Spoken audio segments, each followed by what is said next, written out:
I actually really enjoyed the challenge tonight as far as that young group and bringing that young different team. It's a different group of players through and about what's required to play AFL footy for 4 quarters. And I enjoyed that challenge tonight, and I hope our senior players do too, because we need to evolve the team into the ability to sustain that 4-quarter effort, and we'll keep working at it. This is the SwansCast Extra, the #1 Sydney Swans fans weekend preview podcast.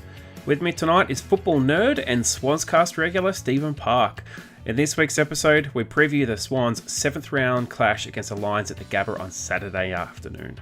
We discuss selections, what we're looking forward to, matchups and key points, and give the weekend forecast. So, Stephen, thank you for coming on again. Last week, it was just you and Joshua while I was unavailable. It was, Justin, and I'm very happy to be back. I've never been called a footy nerd before, though. That's quite a compliment. You watch more football than I think I've heard anyone talk about. You even drove down to, was it Hobart, to watch a game that Sydney didn't even play in? Actually, it was Launceston, and I drove from where I live to watch the Hawks versus Carlton game, and I have to say that Carlton are looking very, very good. Give them a few months, and I reckon they'll be the best team in the league. Well, that's a fair call. That's almost as big as your Carlton will win by 100-point call from 2 years ago. Yes, I remember that call. That was quite a funny one, wasn't it? But I'm actually serious about the Carlton one. I actually believe if it's not by the end of this year, I reckon by the beginning of next, if they keep the team the way they are going to be a gun side. I agree. I would give them 2 years. They need to get another forward and another ruck and arguably potentially another key back. But certainly a new ruck, because Cruz's career, it's going to come to an end sometime soon. And he is injury prone, so he's out again, if you can believe it or not. So, look, Carlton, they're a couple of years away from being serious challenges, and they can be serious challenges. That's right. And I actually think Brendan Bolton is a very, very good coach. Well, you Tasmanians all stick together. So, look, let's keep this Swans related. We're not the Carlton podcast. They can worry about that. They can do their podcast over the last couple of years where they haven't been winning any games. But top of the agenda, Stephen Park. The club, certainly Longmire, kind of admitted it. And the feedback from the last presentation during the week was that Tom Harley confirmed it. It is the 3 R's. It is rebuild, re-sign, and refresh. So the theme for tonight's podcast is the 3 R's, Stephen. Rebuild, re-sign, and refresh. Well, the rebuild. I have concerns about the rebuild. I have some serious concerns. While I understand we're a young and developing team, and I understand that we are building from the ground up, name the players that are different from last year that have been in and out of our side. Actually, name the players that are different that are playing this week. Yeah, look, it's just Thurlow, really. That's exactly right. Yet we finished 6th. Up until the middle of last year, we were sitting in 1st or 2nd place on the ladder. Yeah. Yes, then we hit a harder draw. Same team. The only difference is Thurlow and Reid and Mills. Well, yeah, Reid and Mills are meant to be in our best 22 anyway. Yes, agreed. Yeah, the rebuild is a bit of a concern. It's the same issue we've had really the last 3 years. When the senior players have fallen off, the whole team's just followed them and just fallen off the edge of a cliff. 2017, the senior players were in rotten form for the first sort of 5 or so weeks. Carlton was a bit of a weird match, but after that, they just turned it around. And last year, that rot was coming out of the bye. All those sort of 4 or 5 matches, that was as a result of the just senior players and the leadership just sort of dropping form and just dropping the ball collectively at the same time. That's exactly right. You look at Kennedy, Parker, who else? Well, McVeigh when he was there. Even Buddy is not performing when he's been out on the track. Well, McVeigh and Franklin are missing as well. That's exactly right. They are missing, but they weren't as good as what they were. And understandably for McVeigh, Buddy is been carrying some lingering injuries and he's playing a different type of role. But the midfield, if your senior players in your midfield are not doing as well as what they normally would, of course you're going to start to drop off. But they've set some ridiculously high standards over the years, which leads us into the re-sign part. And I think it's about 20 players out of contract at the end of this season. The amount of players coming out of contract in the next 2 years is frankly ridiculous. It's half the team. Now, obviously, there are other AFL clubs that deal with the same issue, but I don't think any other club, like the Sydney Swans, has dealt with like 2/3 of the list coming out of contract in an 18-month window. So last year, we turned over 13 players through trades and delistings and whatnot. And this year, we're going to churn again because there's no way that the club's going to be able to re-sign all the players. And there are some good players on that list.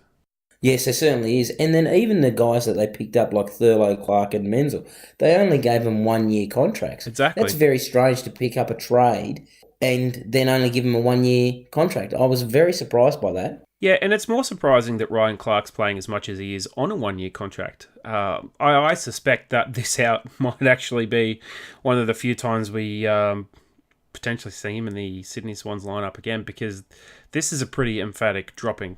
Yes, he didn't even get put down as an emergency, did he? No, so he and Ronk are out, like they are completely out of the squad. James Rowbottom is an emergency, but he will probably play in the Niaffle.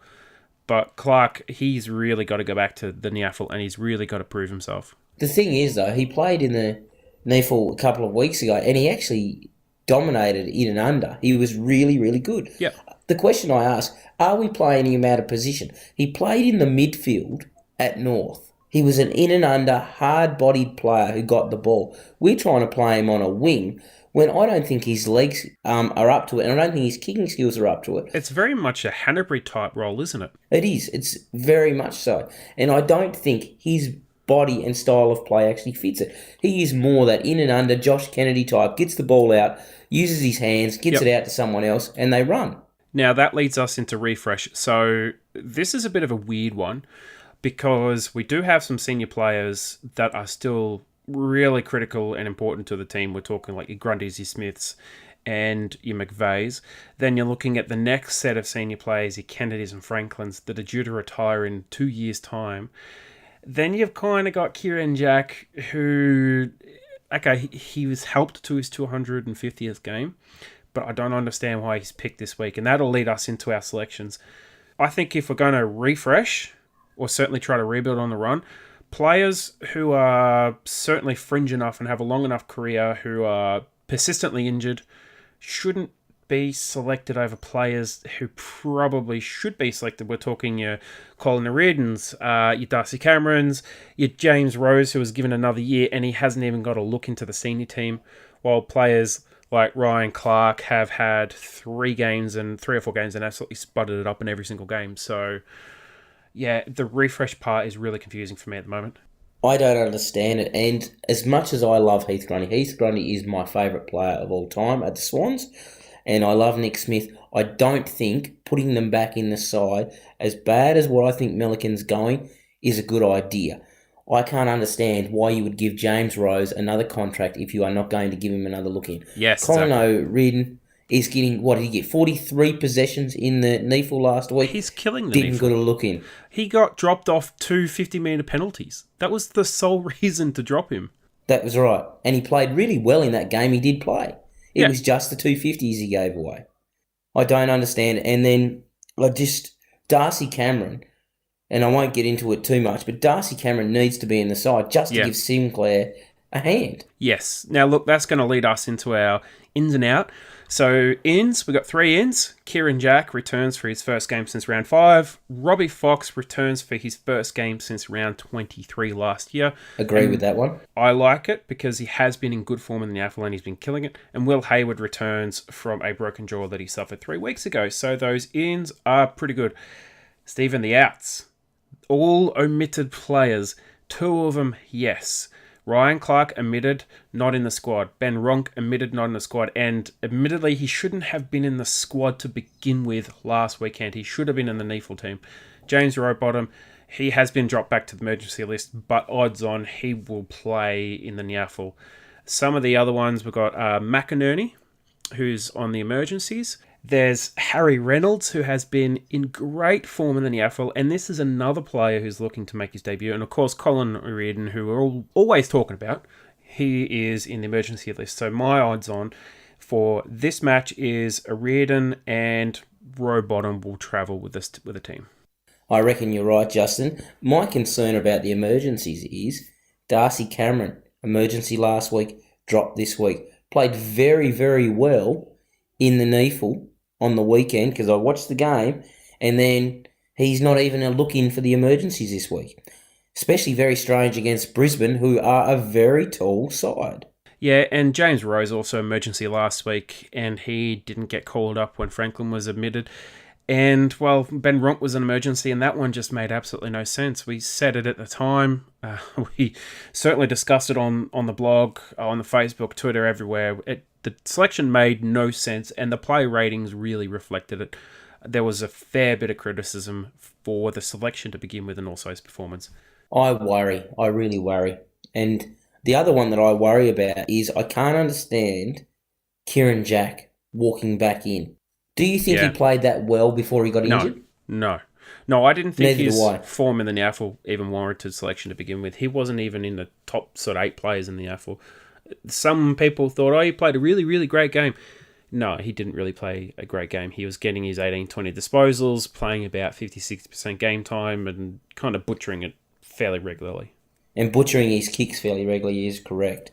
Yeah. So, look, I just before we go on to the next part, on Ryan Clark, I know I've been a bit critical in the past, but there was a point in the match in the fourth quarter where he had 12 disposals. 2 of them were effective. Okay. At one point, he was sub 20% disposal efficiency. That is not AFL standard. That is probably not even state league standard. That's the local football league standard. That not to, kind of crap on people who play in local football league, but at AFL, you got to hit at least 40 to 50% as bare minimum. And that's players who, turn it over. Yeah, that's Zach Jones, who have, over his career has been known to butcher it, but more recently he's been actually pretty good with his disposal. But this comes back to what I was saying, Justin. Are we playing him in the wrong position? Is he not a hard-bodied midfielder who needs to be getting under, giving out the hand pass, and then allowing someone to run off?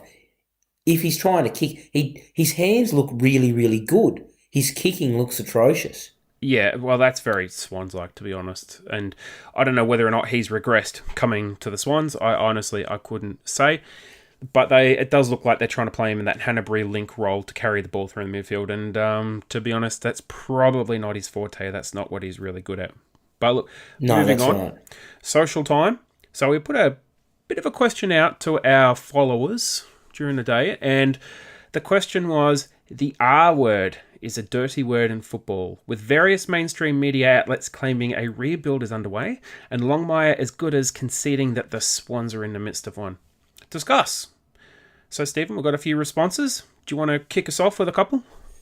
All right. Well, I've got Warren from Facebook said, still 16 games to go. Any team wins a dozen from now, they're playing finals. Yeah, that's very 2017 in it reflection. Is, isn't it? I think some people are still living there, and that's fine. Well, to be honest and to be fair, and in their defence, Harley and Longmire until very recently said, we did it a few years ago, we can do it again. That's right. And Tom Harley even come out and said, we're not in the region of rebuilding. That's exactly right. And yet he says it 2 days later. But anyway, moving on. Next one. Robert from Facebook. Okay, so the rebuild is on. Has been on. Let's not kid ourselves. Can call it a rejuvenation if you want, but semantics in my mind. Parking that aside, game plan, evolution doesn't really seem to be occurring. Yeah. Robert, not a bad point. That's 100% spot on. And one of the things that Longmire conceded was the fact that he actually has to evolve as a coach. And that's what he said after the match, that while it's great to have all these young kids coming in and want to teach them, he himself has to also learn to adjust with the game. I think that's been pretty evident. Would you say, Stephen? I would agree with that, and I've been saying it for quite some time. And it's great that Horse has actually come out and admitted that, because I remember having a conversation with Horse at the 2016 Grand Final dinner and saying the same thing, that we needed to look at some different plans. Yeah, the old fabled Plan B discussion. The old fabled Plan B discussion. Let's not get into that one, because that one could take a podcast and a half. That's true. But anyway, let's move on. Josie from Instagram. Tom Harley said the other night at the cocktail gathering that 40% of contracts are up at the end of the season. That in itself is a scary thought. And he did mention the word rebuild a few times. There you go. This is coming from the CEO of the football club. Now, I know clubs don't like to use the word rebuild, but we've kind of discussed this before in previous podcasts. The Sydney itself, the whole club has gone through a rebuild of some sort, or at least some significance. We've had a change in leadership, certainly over the last 5 to 8 years. A new CEO this season, all new coaches in the last 2 to 3 years. The whole coaching panel's been refreshed. The club on the field is being refreshed constantly. 20 new players have been debuted since 2015, and that's not including players who have played at other clubs. That's just how many players. Facilities have been rebuilt or are being rebuilt. So this is essentially a complete and utter club rebuild. There is no other way to interpret it. That's right. Haven't we had more players debut in the last 4 years than any other club? Yes, Brisbane was the next best, and we have now surpassed them. I thought so. We're doing quite well in that sense, and it's good to see that we are blooding a lot of younger players, because they've obviously known as a club that this is coming up, that we were getting to the stage where if we didn't win in that period, we would need to start rebuilding. But the game style's got to change. Absolutely. So Mark from Facebook, he says, we have been at the top level for a long time. Every team has a dip. Hold fast. We will be a force again. That's good. Mark, I'm sure you're right, but let's wait and see. Yeah, it's a positive way to look at it. I don't mind that. But Simon from Facebook, he says, I don't think it's a rebuild because that would mean the entire football department would need an overhaul, which is not the case. What needs to happen is the list needs refreshment. The support structure is in place. It is a talent that is now in need of improvement. We are not Carlton, Brisbane, Fremantle, St Kilda, Gold Coast, or even the Bullflogs from 5 to 6 years ago. So the R word for me is refreshment. We kind of just discussed that a little bit, so we won't go into that one, Stephen. No. I will say one thing, though. I think the football department has had an overhaul. Yeah. So, but let's go. Suzanne from Instagram. It isn't a dirty word. Let me do that and show some support. Don't do a Richmond and microwave your membership. Great point. I've got a few that I can if I really get that upset.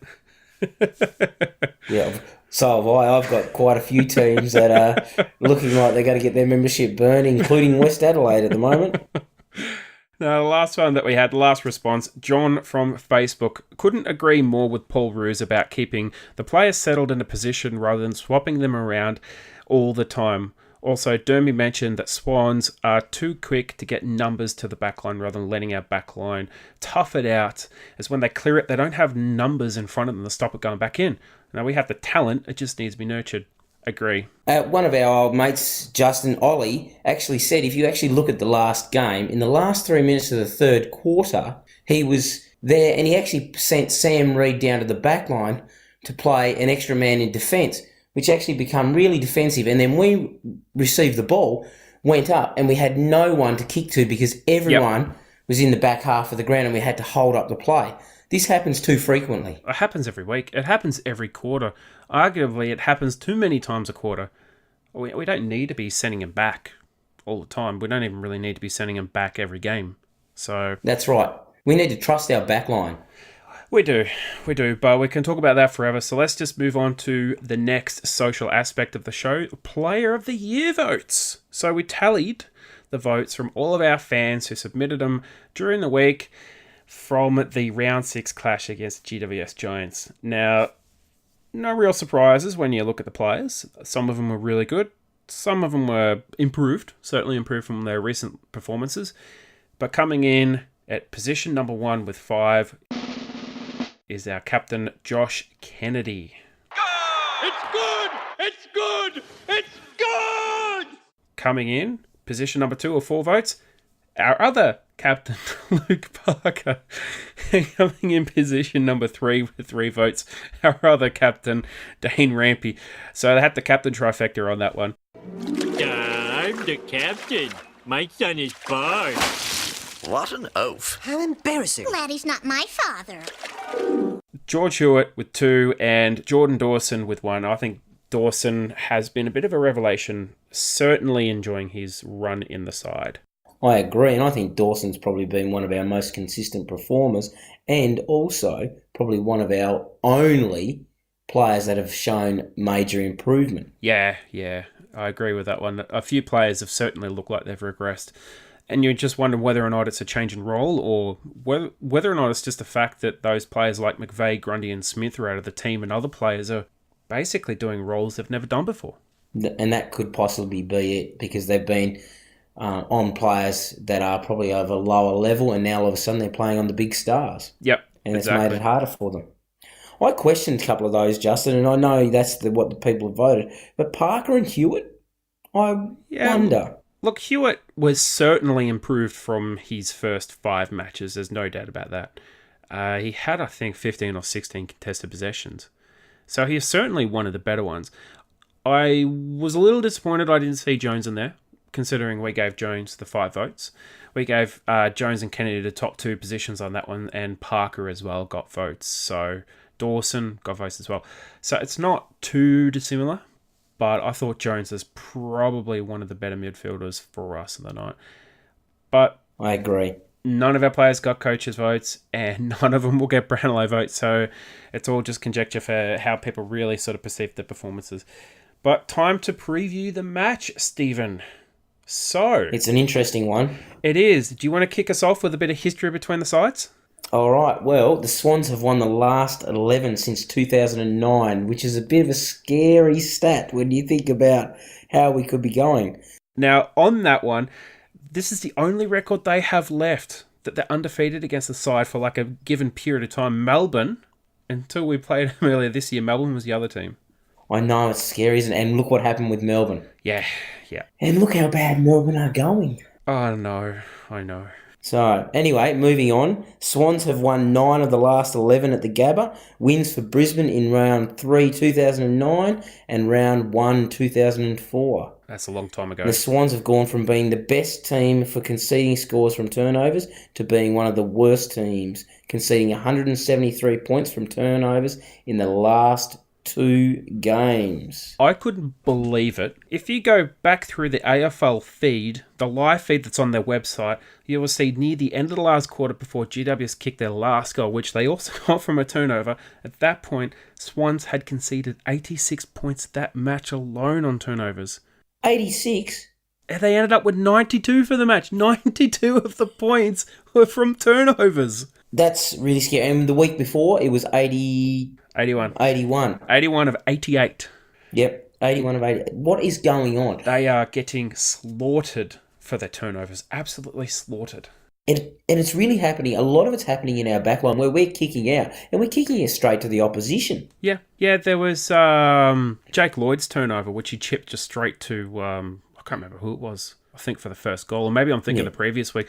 But the turnovers... That was in Richmond, yes. Yeah, that was against Richmond. But the turnovers, he had a few shockers as well. The turnovers are just killing us. If we do that against Brisbane with their young forward line and their midfield, because their midfield is very, very good, we are in serious strife. Because if they get a roll on, they could run straight over the top of us. Yep. And I think it's worth looking at the last time the two teams played, because Brisbane have only got better. They've only brought in better players. That's sure, right. They've lost Dane Beams, but they've brought in Lachie Neale, who is probably twice the player Beams is. He is the 7th ranked player in the league at the moment. I think he's like the 2nd or 3rd ranked midfielder. 3rd ranked midfielder. He is in phenomenal form. So the last time they played, Stephen, it was a pretty wet and slippery match. I think the score was 64-49 or something silly like that. Dane Beams got 3 Brownlow votes. Kennedy was the only Swan to reach 30 or more disposals, while the Lions had Beams at 38 and Robinson with 35. And Mitch Robinson, he's a tough nut. I love watching him play. He just cracks in like there's no tomorrow. That's right, typical Tasmanian, Justin. That's how we breed them down here.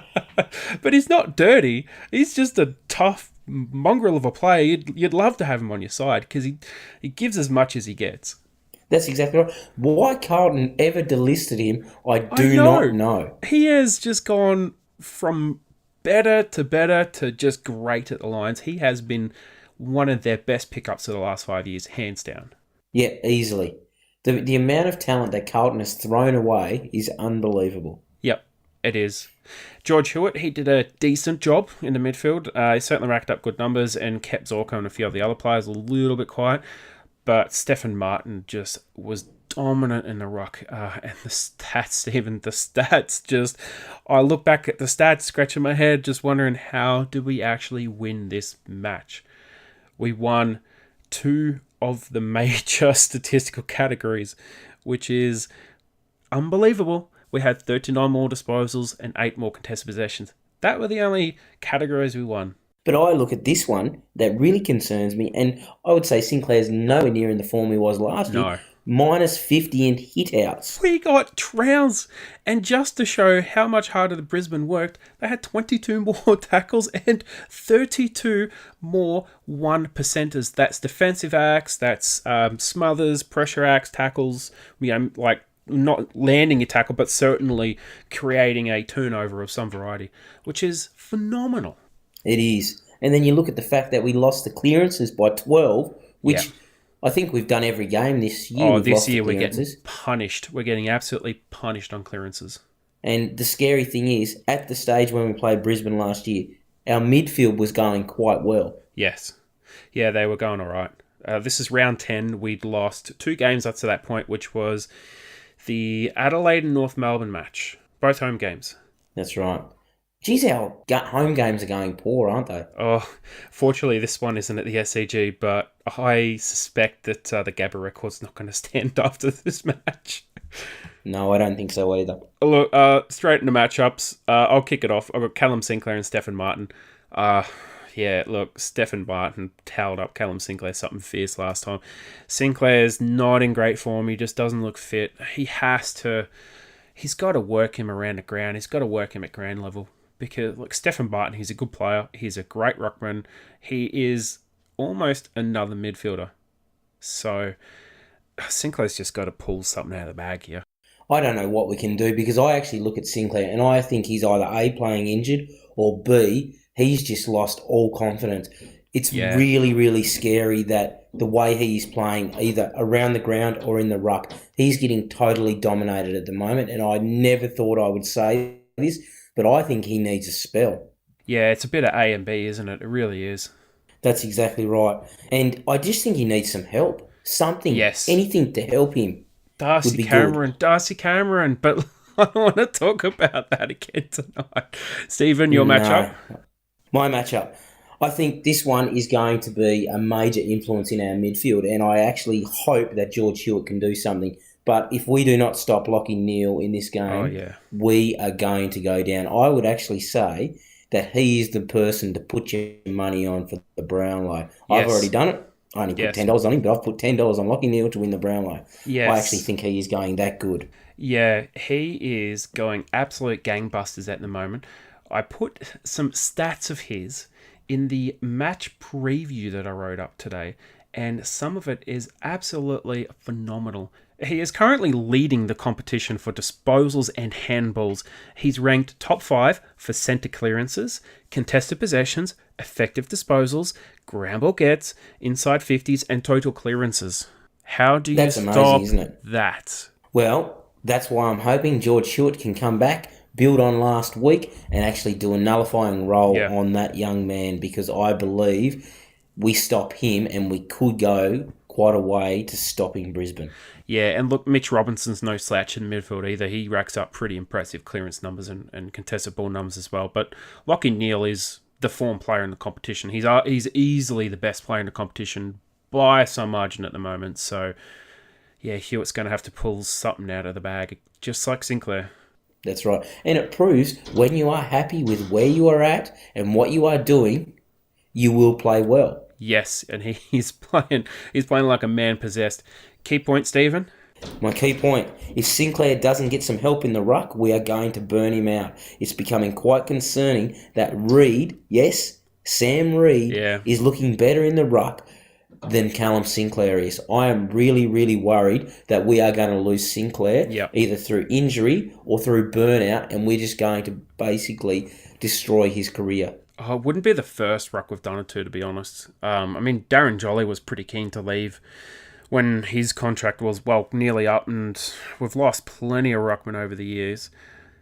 But I don't know what we can do, because Darcy Cameron's our only choice, but if we take him out, the Neefle team doesn't have a ruck. They've got no one. That's true. But I do not understand why we didn't recruit a ruckman over the trade period or in the draft. I suspect they expected Sam Naismith to be back playing by now. I think all reasonable expectations was that he would be back playing, not by round 1, but certainly in the first month. His return is unknown. It is completely and utterly unknown. We don't even know if he's going to play this season, which means... I can't see him playing this season. Well, it means we've got a 27-year-old on our list with 30 games. It's basically Robbie Fox and Sam Naismith. We signed him to a new contract. I'm beginning to think that signing, because it was on 2 or 3 years, I can't remember, I'm beginning to think that was not particularly good business, because if we don't get him on the park this year, and if he injures himself again, that means we're paying for nothing again. That's exactly right. And you look at it this way, over his career, how much has he been injured? And we continue to do it.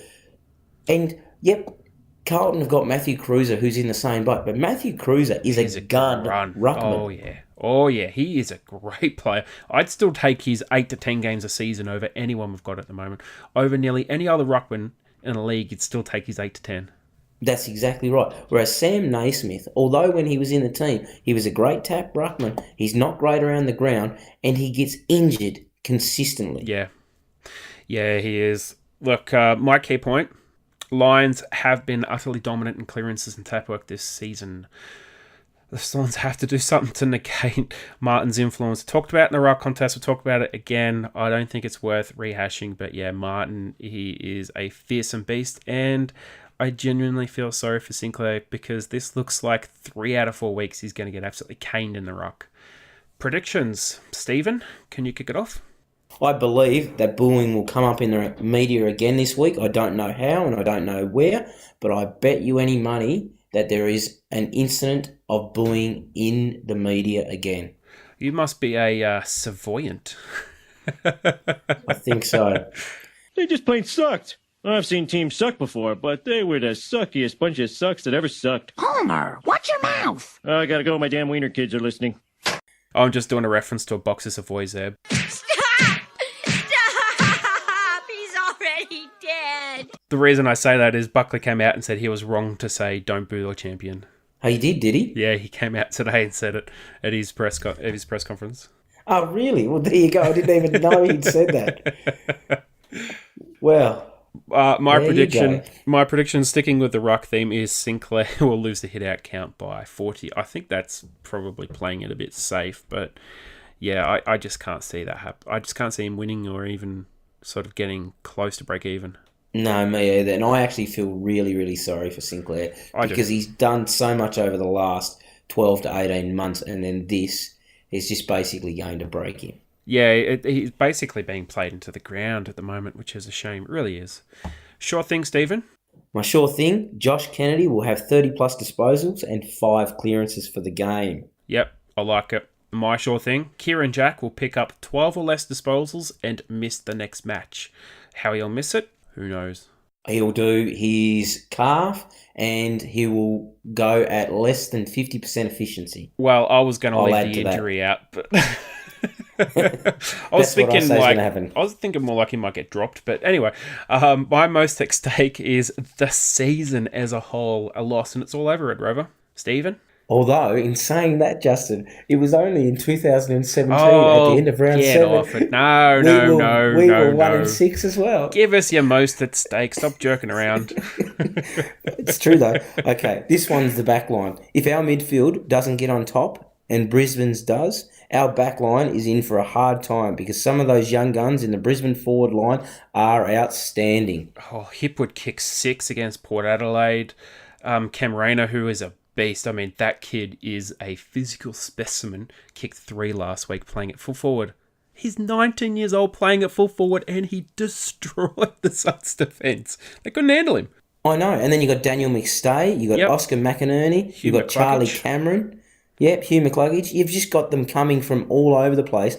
And just on Cam Rayner, they did a comparison between Jordan De Goey and Cam Rayner. And Cam Rayner, this is after 28 games, Cam Rayner is absolutely dominating where Jordan De Goey was. And they reckon Jordan De Goey's the bee's knees. Oh, no, like Cam Rayner, he's going to be a superstar. There's no doubt about it. He is already a star, as it is, and he hasn't played 30, let alone 50 games. I would be putting a hard tag on him because he can change games. That's very, very true. He can.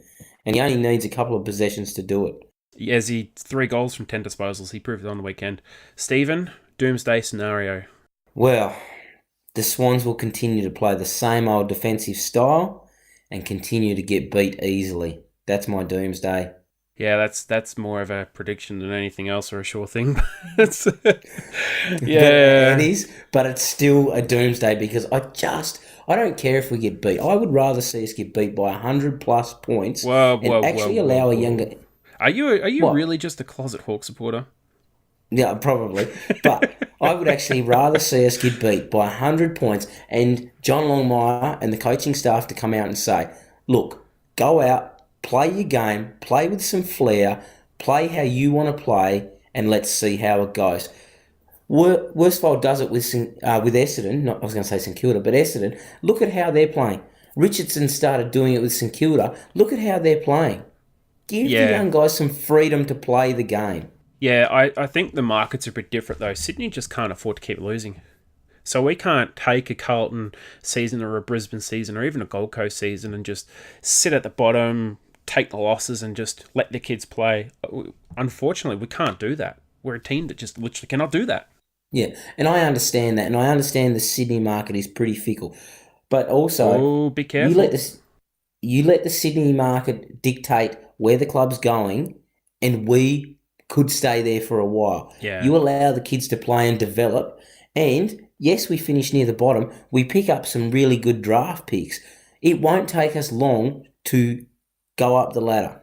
Yeah, that's true. You think about what Chris Fagan has done with Brisbane. They were a basket case when he arrived there. Yeah, he's certainly turned them around. Him and Hodge, they've done wonders. But look, on the Lions, my doomsday scenario is the Lions win by 8 or more goals and the crowds just won't come out anymore. The Swans have got a lot of night matches. The crowds are already struggling to come out for night matches, but an 8+ goal loss, and I think that's going to be the death knell. The crowds just, they won't come. I agree. And I think our Swans fans, and I love the Swans to death, and I love the fans, and I love how they support it, but I think our Swans fans are really fickle. And when we start to lose, they drop off. I remember in 2017, in those first few weeks, our crowds dropped. And as soon as we started winning again, they rose and they started to develop. It can't happen. Man, I travel from Tasmania 4 or 5 times a year to go and watch them. I don't care whether they're winning or losing. I just like to watch them play. We've got to start to actually go with it. Yeah, we do need to let them play. And look, we love our Sydney Swans brethren, certainly up in Sydney and Melbourne and around Australia. But there is a bit of a track record where, Sydney does love a winner. And when that winner isn't particularly winning, the crowd numbers drop. So Sydney siders, they vote with their feet, and there's nothing wrong with that.